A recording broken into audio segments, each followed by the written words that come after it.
To you have I lifted up my eyes. You who dwell in the heavens.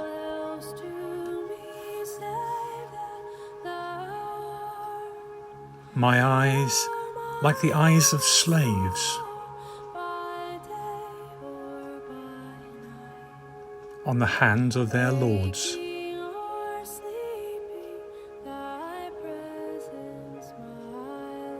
Like the eyes of a servant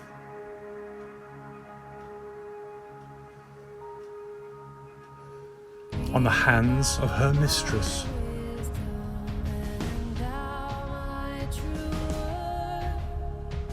So our eyes are on the Lord our God, till he shows us his mercy.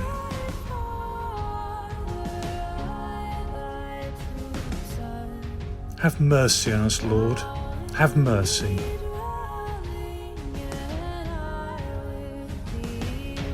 We are filled with contempt.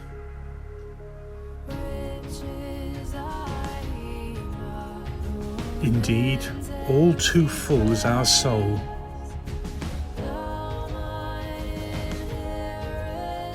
With the scorn of the rich,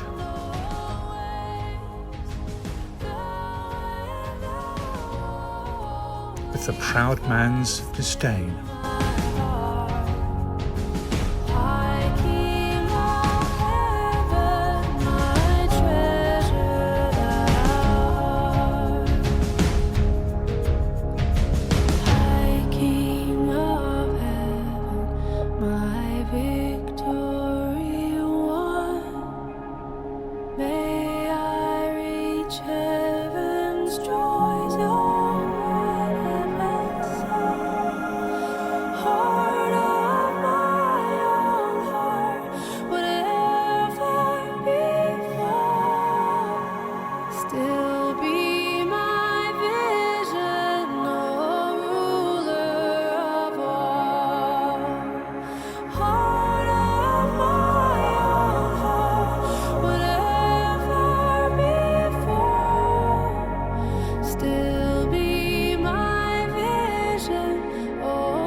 Hello, Monsignor Daniel McHugh. My reflection for the 14th week of Ordinary Time. Where did the man get all this?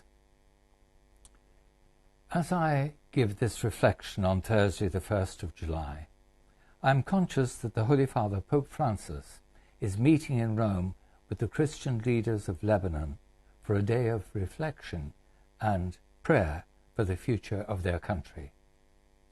Here in the Archdiocese of Birmingham, 2 schools are linked to the Immaculate Conception School, Beirut, together with a school in Liverpool, and they will be praying for the success of that day in Rome too.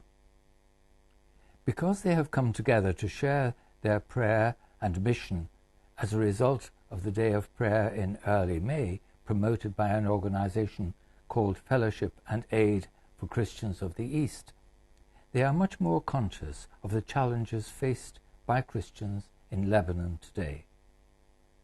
For most of us, the news of the explosions and deaths in the port area of Beirut not long ago might have been the first time Lebanon's problems began to enter our consciousness. The great challenges it faces through Islamic extremism, poor political leadership, and refugee problems as a result of turmoil in the region, especially in Syria and Iraq, are forcing themselves onto our agenda, especially in the Church. Pope Francis has taken a special interest in the area and went to nearby Iraq recently. He took the message of fraternity to all religious denominations and faiths. I think it is true to say that his message was seen as prophetic. In other words, he was seen as one who took God's word to people there, to all those who long for peace and hope. His meeting with the leading Muslim Ayatollah Sistani was particularly moving, as we saw both committed to bringing an end to conflict and persecution. There are many voices, all sorts of prophecies of doom being expressed in social media. It's important to choose what is worthwhile. The focus on listening to the voice of the prophet is the one I want to draw attention to in the readings for the 14th Sunday of Ordinary Time, Year B. The first reading from the prophet Ezekiel highlights the fact that self-interest is so often at the heart of how people act. It has often been the motivation, too, for the involvement of nations in other people's affairs, as we realize today in the Middle East. The thinking of Pope Francis on fraternity, that under God we are all sisters and brothers, comes from another perspective. What does God, Father of all, call us to? People of faith and the great faiths, Christianity, Islam and Judaism, believe in the one God. On that basis is our fraternity and how we relate to one another. But people do not always listen to the voice of the prophet.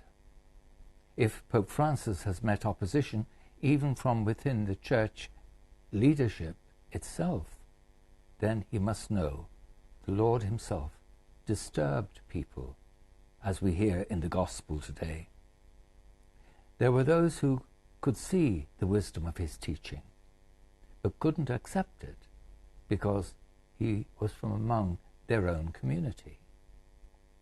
We see the human side of Jesus reflected in his being amazed at their lack of faith.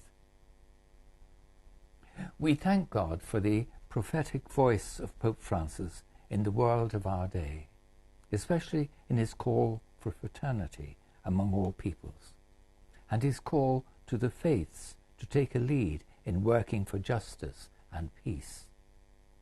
Can he make a difference? Can we play a part? He has said recently, we cannot give up in our prayer.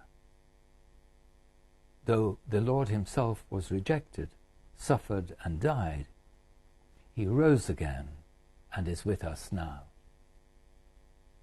That is why we have hope in the midst of so much that goes contrary to the way of Jesus in our world today. That is why the Holy Father has entitled his latest book, Peace on Earth. Fraternity is possible. Keep praying and working for peace. If you look around you, you will see green shoots that give hope.